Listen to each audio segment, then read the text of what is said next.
যে অন্য কোনো বিদেশে হইলে এরকম বাচ্চার ভবিষ্যৎ নষ্ট করার কারণে বোর্ডের প্রায় পার বাচ্চার জন্য 1 মিলিয়ন করে হচ্ছে ক্ষতিপূরণ আদায় করা যেত। শুরুতেই ধাক্কা খেল 169 কোমলমতি শিশু। ভর্তির বয়স জটিলতায় ভিকারুন্নেসা নুন স্কুলের প্রথম শ্রেণী থেকে চূড়ান্তভাবে বাদ দেওয়ার আদেশ এলো উচ্চ আদালত থেকে। এদিন ভর্তি বাতিল হওয়া শিশুদের স্থান অপেক্ষমান তালিকা থেকে 15 দিনের মধ্যে পূরণের নির্দেশ দেওয়া হয়েছে। কাদের গাফিলতিতে এ হাল শিক্ষার্থীদের তা নিয়ে মঙ্গলবার বিস্তারিত রায় দিয়েছেন উচ্চ আদালত। অভিভাবকদের গাফিলতি এবং স্কুলটির ভর্তি নীতিমালার ত্রুটিও দেখছেন বিচারপতিরা।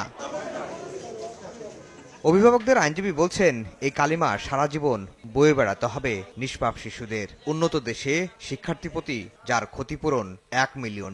169 জন ছাত্রী বা তাদের গার্ডিয়ানের পক্ষ থেকে যদি কোনো দুর্নীতি জালিয়াতি না থেকে থাকে, আর এটা যে যদি তাদের দোষ একমাত্র তারাই যদি দোষী হয়ে না থাকে, তাইলে এই ছাত্রীগুলা জীবনের প্রথম 2 মাস ক্লাস করার পর এদের একটা কলঙ্ক লেগে গেল বা লেগে যাবে যদি এরকম একটা আদেশ হয়। হয়েছে যে গার্জিয়ানদের পক্ষ থেকে কোনো জালিয়াতি বা স্ক্যাম ছিল, তো এইটা একটা প্রমাণ। বাংলাদেশে একটা আইডিয়াল একটা এক্সাম্পল আপনি ধরে নিতে পারেন।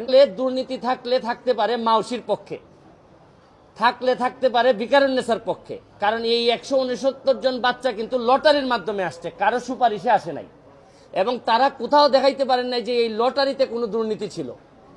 এর মানে হচ্ছে গিয়ে যাদের দায় ছিল তারা কেউ ভিকটিম হইল না, ভিকটিম হইল গিয়ে 169 জন ছাত্রী এবং তার বাবা মারা।